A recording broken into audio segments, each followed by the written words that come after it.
So let's bring in our panel. Carlos Silva is in Barcelona. He's an executive member of Spain's Union, Progress and Democracy Party. It opposes Catalan independence.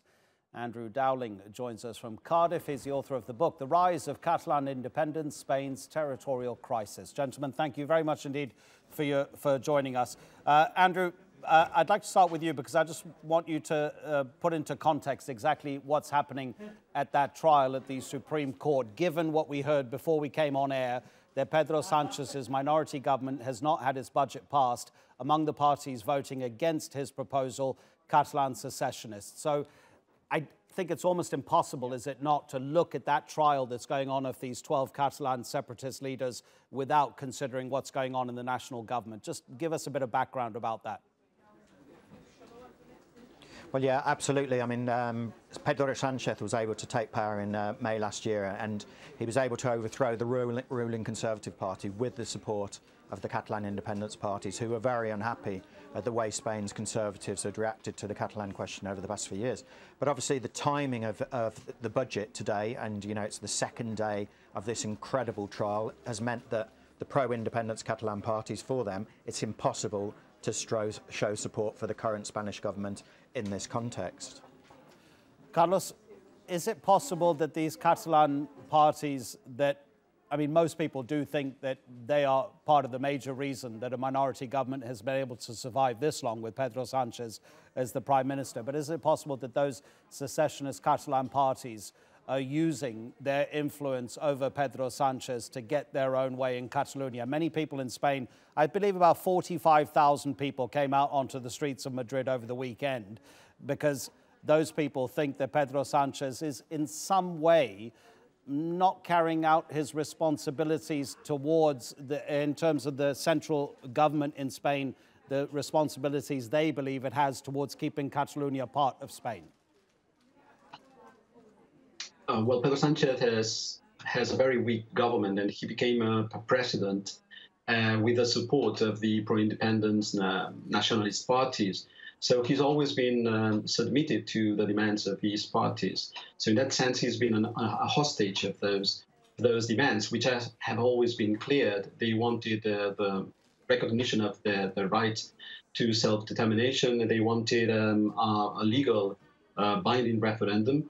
And they wanted a general pardon for the Catalan leaders who are being judged at the moment.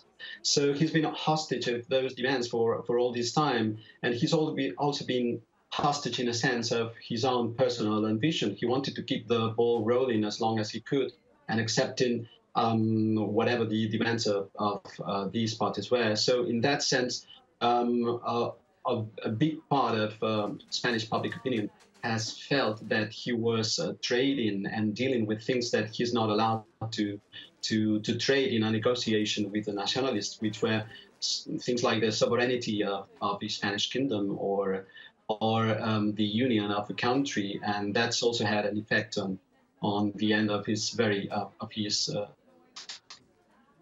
term of office. So Carlos, Sanchez is going to hold a cabinet meeting on Friday. It seems as if there's more and more support for an early election. If that were to happen, where would Catalonian independence figure in the campaign in terms of how important is it an issue nationally? How much would political leaders on the campaign trail be forced to talk about it?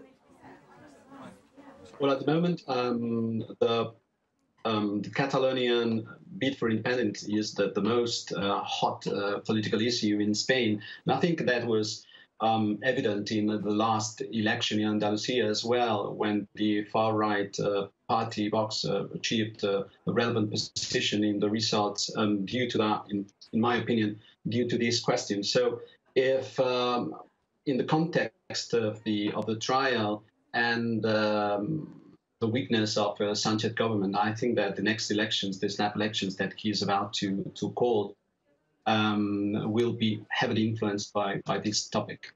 Andrew, you were nodding your head. Yeah, I think the election will very much bring the Catalan question to the forefront, and it provides an opportunity for Pedro Sanchez because he's able to occupy the centre, because the two current Spanish kind of conservative or rightist parties are very much moving to the right to try to prevent votes going to the far right, which is this new party Vox. So Pedro Sánchez, he might be able to cover his left flank and he might be able to occupy the centre. And we should remember that the Socialists are still the single most important party in terms of current polling. But I think it'll be a very fraught campaign, and I think that the Catalan issue will be very much centre stage. OK, well, let's look specifically at the trial that's going on of these 12 separatist leaders. If they were to be convicted, in fact, you know what, even before we talk about a possible conviction, Andrew, is there any reason to doubt the independence of the judiciary in Spain? The president of the Supreme Court, it seemed kind of surprising that he would even make such a statement, talking about how important the trial is for democracy in Spain. Yeah.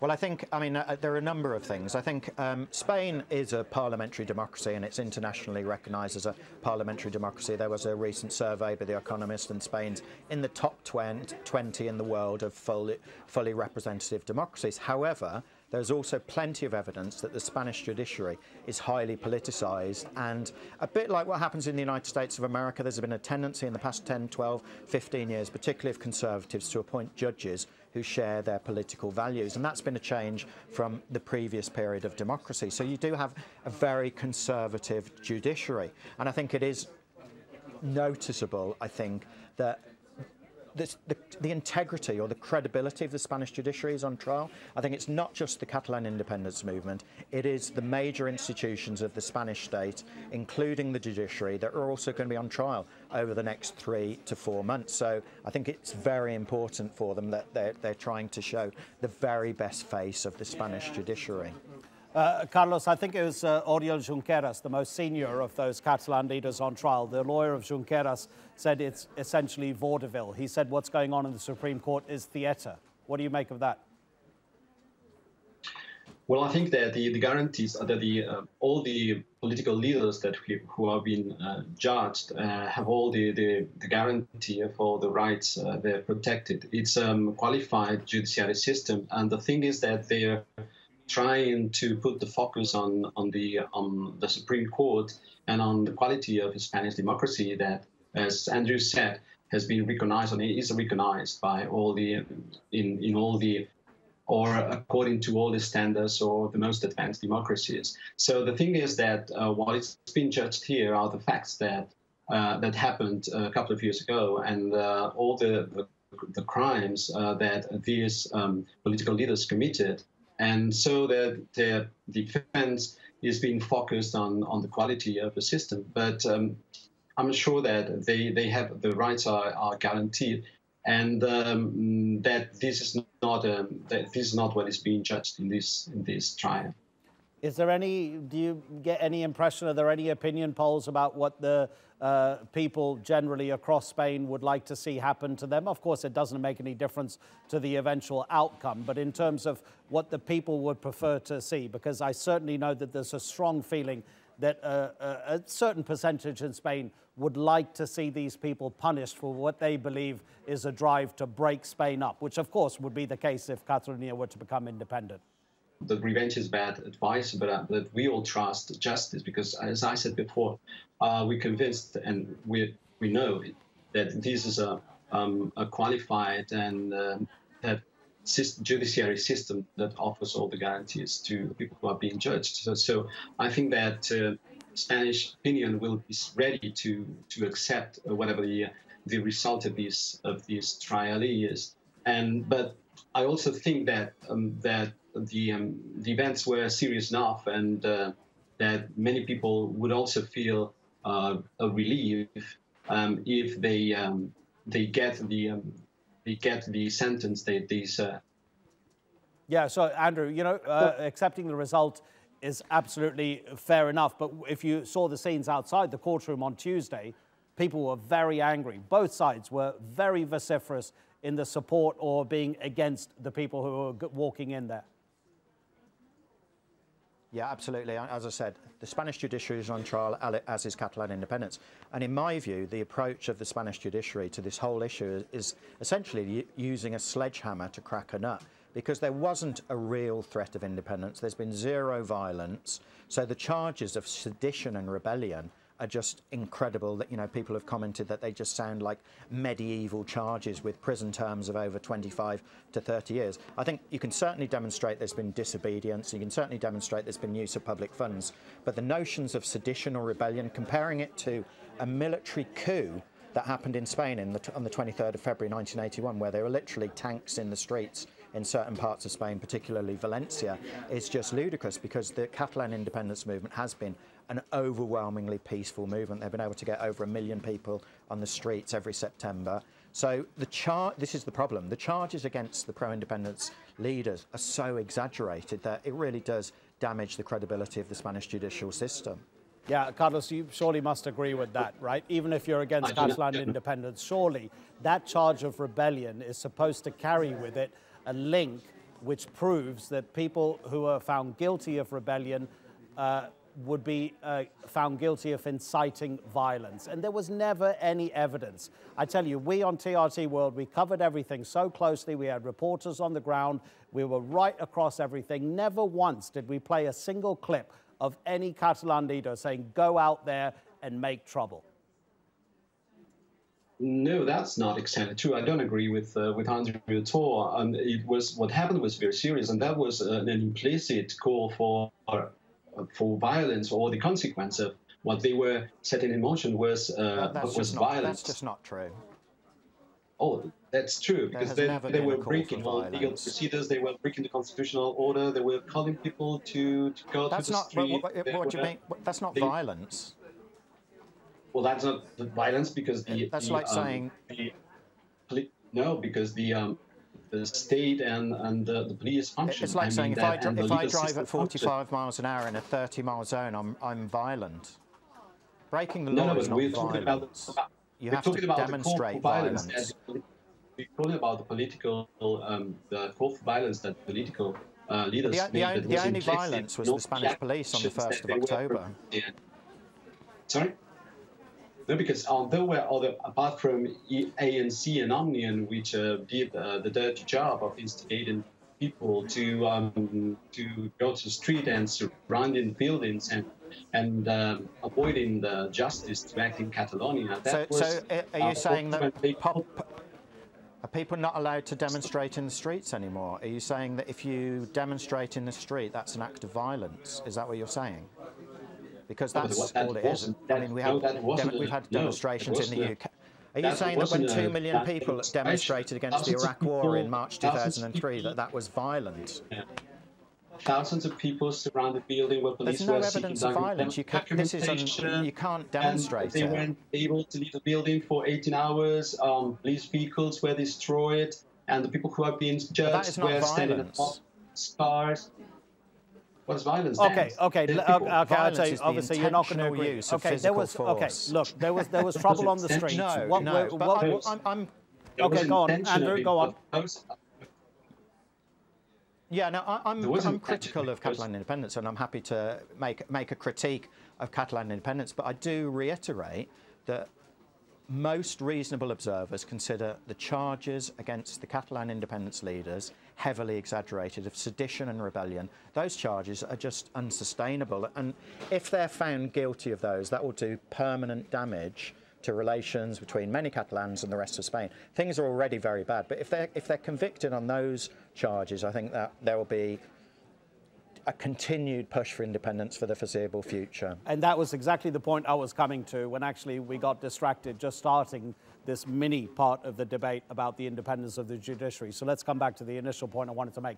Carlos, if these 12, if any of them are found guilty and go to jail, okay, many pro-independence, pro-separatists, they say that they're already political prisoners because of the amount of time that the majority of them have spent behind bars. Some have been on bail. But if any of them are convicted, surely that is only going to create more anger in Catalonia, and the problem is going to become more difficult to resolve. And again, clearly, no one's going to influence the outcome of the trial, but if it does happen that they're found guilty and sentenced to jail, imagine if Oriol Junqueras gets a 25-year jail sentence.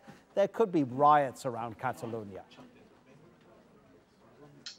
Well, I'm sure that the pro-independence people in Catalonia won't be happy about that prospect. But the pro-independence people in Catalonia are not all Catalans. I'm a Catalan, and I belong to that more than 50% of the population who's never voted and never been or voted for nationalist parties. So one of the effects of all that's happening in Catalonia, because of the people that were being judged now in Madrid, is that the Catalan society has been broken in two. It's been split into groups of people. So when we talk about Catalonia and the feelings of Catalan people, it's something that's a very delicate issue, because you're not talking about all Catalans. So I suppose that there will be riots, which is, depending on what the riots end up, how they end can be violent or not. That's what we were talking about before. But that's not we're in the frame of the rule of law, so we respect the separation of powers, and so we respect the decisions of the courts, and then I think that the justice must be done. Okay, let's spend the last few minutes looking at a possible resolution to this, okay? Because we're agreed that even in the upcoming election, which we expect to be called, and even if it isn't called, we can look ahead over the next 5-10 years. Everyone accepts that this issue is not going to go away. It's going to remain very much alive. So where do we find some sort of resolution, whether that's independence or whether it's giving Catalonia increasing autonomy and still finding a way for it to be part of the whole of the national system? Andrew, where is a resolution possible? Are there actually leaders at the moment, national leaders, political leaders, who have come up with some ideas over the past however many months this crisis has been going on? Well, yeah, the only real, if you want, visionary ideas have come from the forces of the left in Spain, which is Podemos, who are supporting the current Spanish government of Pedro Sánchez. We now have three parties of the Spanish right that want a hard line against Catalan independence, and I think history teaches us that the hard line only produces more alienation. So if the Spanish right, in their three different parties, somehow win the next election in the next few weeks or months, the situation can only deteriorate. And we should remind ourselves that when the Popular Party came into power in November 2011, support for independence was about 20%. When Mariano Rajoy's Conservative government left office in May 2017, support for independence was 45–48%. So that right-wing narrative of Spanish unity, of no concessions, no surrender to independence, just duplicated the support for independence. So the only hope for the future of Spain is a serious federal system that demonstrates and recognises and respects the diversity of Spain. Spain is a multinational society. It's got different languages, cultures and identities, and that needs to be strongly embedded and strongly supported and mutually recognised. Catalan independence also has to make concessions, because until it obtains a serious, clear majority of support, it doesn't have enough support to break with Spain. But that's the only hope.